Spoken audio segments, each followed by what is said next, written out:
അസ്സാം വലൈക്കും everyone, welcome to my channel.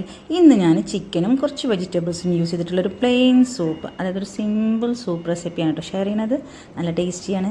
നമ്മുടെ കയ്യിൽ ആൾറെഡി ഒരു സ്നാക്കൊക്കെ ഉണ്ടാക്കാൻ വേണ്ടിയിട്ട് ചിക്കൻ വേവിച്ച് വെച്ചത് ബാക്കിയുണ്ടെങ്കിൽ ഉണ്ടാക്കാവുന്ന ഒരു സൂപ്പ്.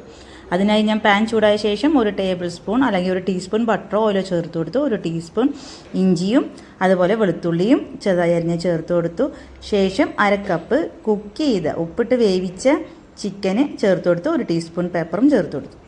ചിക്കനും ഇഞ്ചിയും വെളുത്തുള്ളിയും ഒക്കെ ആ ബട്ടറിലോ അല്ലെങ്കിൽ ഓയിലിലോ നന്നായിട്ടൊന്ന് വഴറ്റി ഒരു സ്ലൈറ്റായിട്ട് കളർ ചേഞ്ച് ആയാൽ അരിഞ്ഞു വെച്ച വെജിറ്റബിൾ, അതായത് ഞാൻ ഒരു കപ്പ് ക്യാരറ്റും ഒരു കപ്പ് ക്യാബേജും ആണ് കേട്ടോ ചേർത്ത് കൊടുക്കുന്നത്. ഇതല്ലാതെ നിങ്ങൾക്ക് ഇഷ്ടമുള്ള നിങ്ങളുടെ കയ്യിൽ അവൈലബിൾ ആയിട്ടുള്ള ഏത് വെജിറ്റബിൾസും ചേർത്ത് കൊടുക്കാം. ഇതൊന്നും നന്നായിട്ട് സോട്ടായാൽ ഞാൻ എന്ത് ചെയ്യുന്നു, അതായത് ഒരു 2 ടേബിൾ സ്പൂൺ ചോപ്ഡ് ആയിട്ടുള്ള സ്പ്രിംഗ് ഓണിയൻ്റെ വൈറ്റ് പാർട്ട് ചേർത്ത് കൊടുത്തു. ശേഷം ഞാൻ ചിക്കൻ വേവിച്ച 1 കപ്പ് വെള്ളമുണ്ട്, അത് ചേർത്ത് കൊടുത്തു. അതുപോലെ 1 കപ്പ് വെള്ളം ചേർത്ത് കൊടുക്കുകയാണ്. ഇനി ചിക്കൻ വേവിച്ച വെള്ളം ഇല്ലെങ്കിൽ 2 കപ്പ് വെള്ളം ശേഷം ഈ ചിക്കൻ സ്റ്റോക്കും ചേർത്ത് കൊടുക്കാവുന്നതാണ്. ഇനി 2 ടേബിൾ സ്പൂൺ മല്ലിയില ചേർത്ത് കൊടുത്തു. ഉപ്പ് ആവശ്യത്തിന് ഈ സമയത്ത് ഇട്ട് കൊടുക്കാം. പിന്നെ ഒരു ഗ്രീൻ ചില്ലി നമ്മുടെ ആവശ്യത്തിന് ആഡ് ചെയ്ത് കൊടുക്കാം.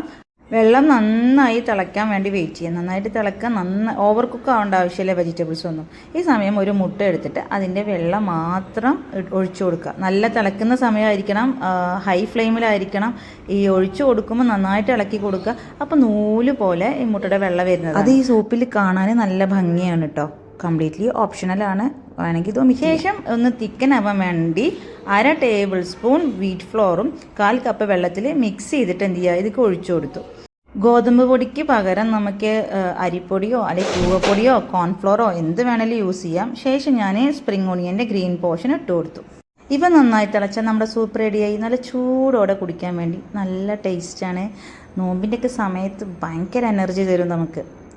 നമ്മൾ കണ്ണി കണ്ട സ്പൈസി ആയിട്ടുള്ള ഫുഡൊന്നും കഴിക്കണ്ട. ഇതിന് എരി കൂട്ടാൻ വേണ്ടി നമുക്ക് കുറച്ച് പെപ്പർ കൂടുതൽ ഇട്ട് കൊടുക്കാം. നിങ്ങൾക്കിത് ട്രൈ ചെയ്യാം. ഈ വീഡിയോ ഇഷ്ടമായെങ്കിൽ ഈ ചാനൽ ലൈക്ക് ചെയ്യുക, ഷെയർ ചെയ്യുക, സബ്സ്ക്രൈബ് ചെയ്യുക.